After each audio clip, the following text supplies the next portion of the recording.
Every month, a ton of new mobile games are released, and GameRanks gets them together to show you the best ones. Hi folks, it's Falcon, and today on GameRanks, the 10 best free iOS and Android games of June 2019. Just a quick disclaimer, we used to do this as two different videos, one for the best free games and one for the best paid games. Now we're just doing the paid games as bonus because there just aren't enough of them released every month, and we feel like it's just best to do it all in one swoop. Coming in at number 10, Dawn of Isles. And as a big fan of Legend of Zelda Breath of the Wild, I just have to immediately say that this is going to conjure memories of that for you if you've played it. However, it is an MMO, which actually really works out well for it because it gives it something different. It's a little bit slow to start, starts with tutorial stuff showing you how to play the game, where to go with the game, etc. But once it gets going, this game is so fun, worth it, and it manages to embody that same kind of feel that you get from Breath of the Wild, except in an MMO. And even though it's a lot simpler in some cases, and in some cases actually a little bit more complicated, the combat is kind of a hybrid system that will remind you of a lot of different games, from the online Final Fantasies to Black Desert Online to even World of Warcraft.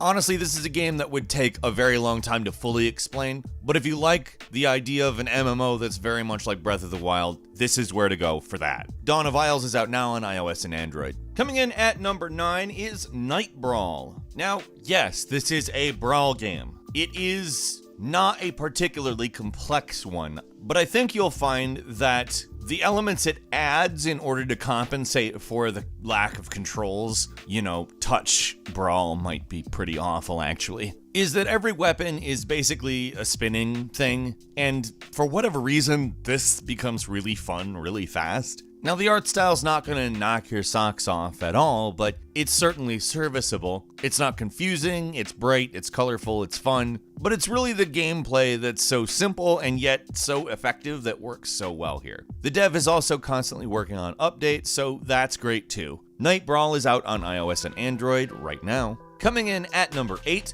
Dungeon Tales is a roguelike turn-based RPG deck builder. Basically, you choose your turns through procedurally generated dungeons, fight off enemies, and collect cards. Now, what I like about this game is that it doesn't just pick a route. It's kind of all of these kinds of games at once without feeling like too much of a trying to shoehorn in several different types of games. The turn-based RPG elements just shine really well. The battle system is really effective. The art style I enjoy the hell out of. It's actually something unto itself, which is not common in the mobile space now.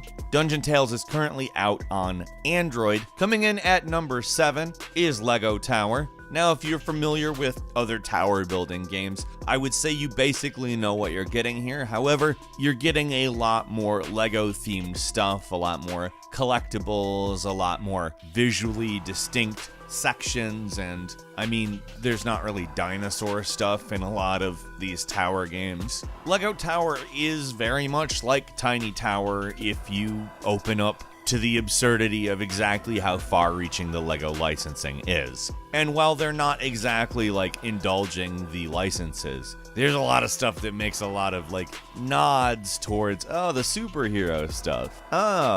It may not be exactly that, but it's certainly a good version of Tiny Tower in my head. Lego Tower is out on iOS and Android now. Coming in at number 6, Hexaflip. This is a hexagonal maze where you tap left or right, you go one move at a time, and you end up solving these very, very visually pleasing or collecting abstract puzzles. I enjoy it. It's got over 80 levels and they get progressively more difficult. I liked it. I really enjoyed it. It's not a difficult one to explain. Any footage of it basically makes the game plain. It's as fun as it looks. If it doesn't look fun to you, it's not gonna be fun to you. But if it does, it will. Hexaflip is out on iOS and Android now. Coming in at number 5, it's Harry Potter Wizards Unite, which is Wizardmon Go, basically. Poke Wizard Go. It pretty much does exactly what you expect it to do, and that's either good or bad here. If you don't like Pokemon Go style games, just don't even bother trying it, because it's not going to be for you. However, if you are open to these types of augmented reality games, this is a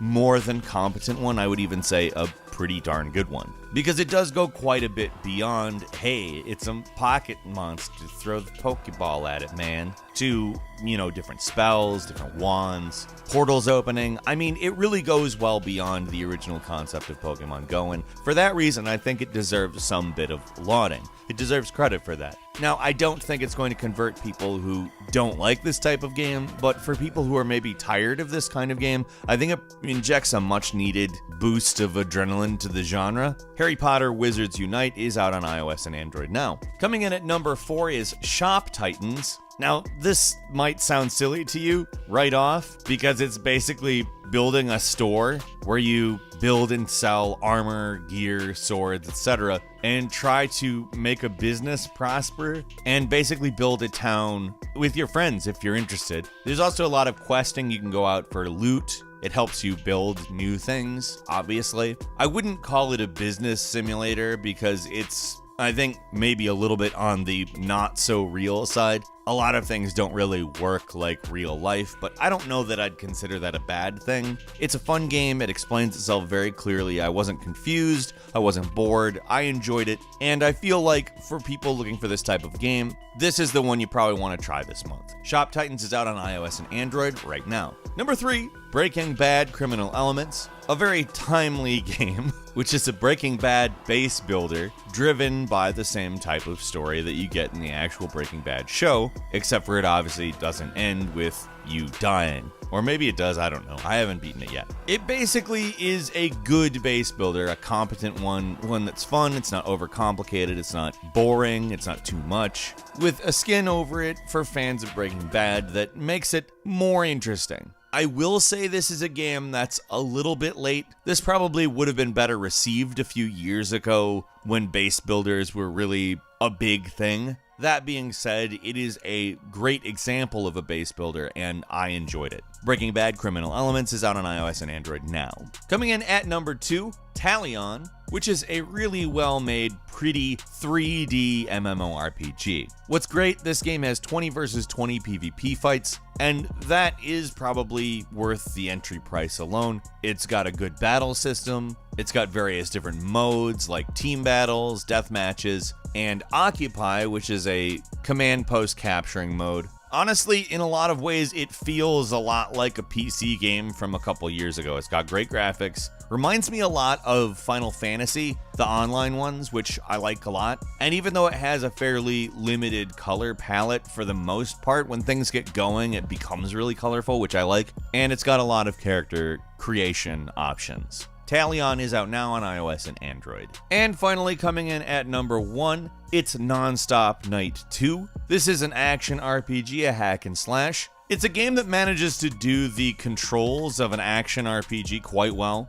without any visual indication on screen. It's very simple to do. You'll find yourself intuitively not having any issue with this game control-wise. It uses a nice, simple, colorful art style that's very easy to keep track of what's going on screen, and considering exactly how simple the controls are, that's a good thing, because if you get lost, it's one of those things that might feel like the controls were inadequate, but I definitely never found that to be the case. Honestly, it's a game that moves along really well. I love the pacing of this game. It doesn't really let up on you. I don't love the guy's face. I don't know, for whatever reason his face bothers me, but not enough for me to not play the game. It may just be that grin, I don't know, it's a lot. The game itself, however, in basically every other way than his face, is really fun, and I intend to continue playing it. Nonstop Night 2 is out on iOS and Android right now. And a couple of quick bonus games for you. These are the paid games. First is Cultist Simulator, which we've covered before. It's out on Android now. It was previously only out on iOS. It is a card game in which you're immersed in choice-based storytelling through a roguelike mechanical framework that I think is really fun, and it's super simple to get into. It is one that's going to take up a lot of your time if you get immersed in it, and I think you will. It's got a really well-made story that I enjoy quite a bit. It's $3.99. It's out on both iOS and Android now, of course. Next, and this is one I think you really need to give a shot, it's Human Fall Flat, which is essentially a wobbly parkour game. That's how it describes itself, and I would say it's an accurate one. It's got these really good touch controls that are so clear in exactly what's going on. You're a bad physics human trying to get through levels. It's a puzzle platformer. The physics are intentionally kind of weird, and I wouldn't call it bad because I would definitely say that it's intentional. Some people might have some issues with the controls. I think they're really intuitive. If you sort of pull back from your gamer sensibilities and sort of engage the game with a fresh mind, I could see how they could be confusing, but beyond that, Human Fall Flat is tremendously amusing. You'll laugh a ton, and I enjoyed the hell out of it. That's it for this month. What did you play? What did you like? Leave us a comment. Let us know what you think. And if you like this video, please click like. If you're not subscribed, now's a great time to do so. We upload brand new videos every day of the week, and the best way to see them first is, of course, a subscription. So click subscribe, and don't forget to click the notification bell. As always, we thank you very much for watching this video. I'm Falcon. You can follow me on Twitter @FalconHero. We'll see you next time, right here on GameRanks.